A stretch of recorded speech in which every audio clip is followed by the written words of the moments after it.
Well, I did it again, and this car got me banned from car auctions.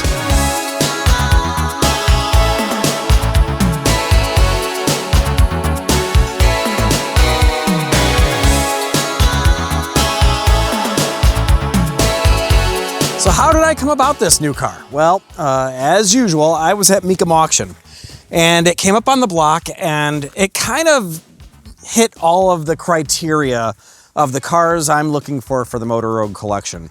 So I would like something rare, obscure, and also that just kind of like jumps out at you as either excitement or disgust. One of those two emotions. And I think this kind of checks all those boxes.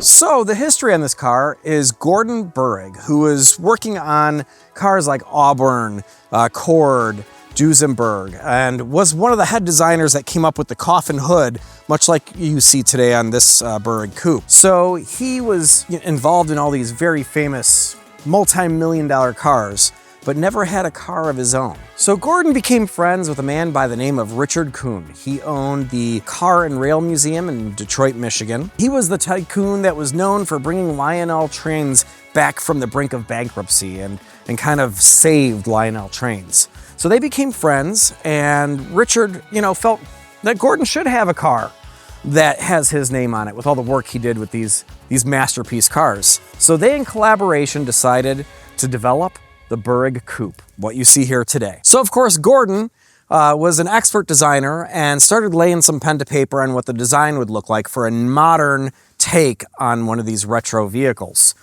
making sure it had all of the sports, handling, power, and safety that was required of a 1982 car. Richard had a really strong reach into manufacturing, so he knew all the guys that would take to run all the hand-laid fiberglass on this car and build it on the Corvette C3 platform. So in collaboration, like I said, they made 3 prototypes. This is number 2 of the 3. What they did is they took these prototypes to shows and they started shopping them out. They were going to do a very extremely limited run of only 50 production cars. Again, all with Gordon Burrig's name on them. So as they started shopping these cars around, with a lovely price tag of $150,000. Now keep in mind, this is 1982. So you could have gotten a brand new Lamborghini Countach for, I think, about $112,000. So significantly more. And although people did like the car, and they took orders for about 30 of the 50, they were never produced. They never hit the 50. I believe Gordon had passed, things had happened, and the project kind of just died away. So the 3 prototypes all retired to museums. Gordon's personal car went to the Cord Auburn Museum in Indiana. Richard's private car went to another private collection museum.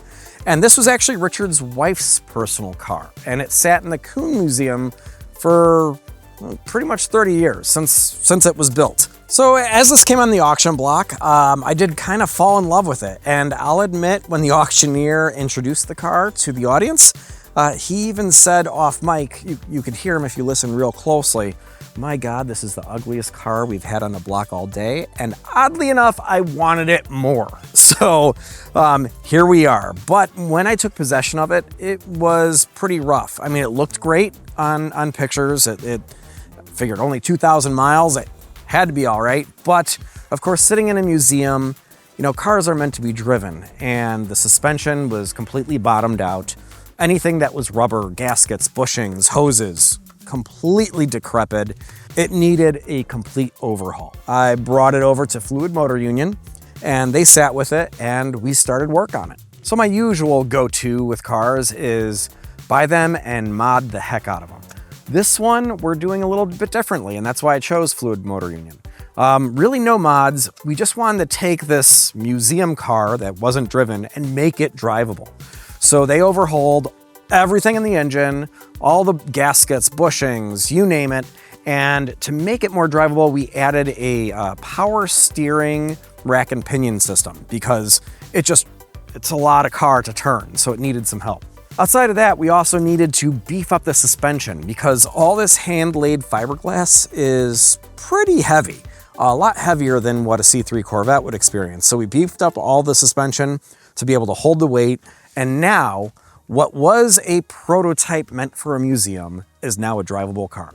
So I do have some additional plans. Like I said, we want to keep it really stock and just make it drivable, which it is now. But I think, the interior needs some work. I want to class that up, get the radio working. We need sound.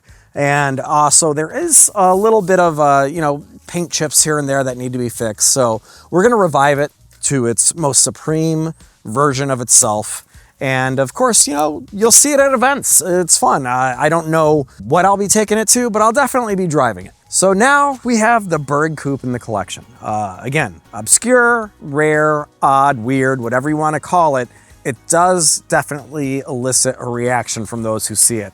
So I think it fits. So the next time you see it, we'll be out on the street.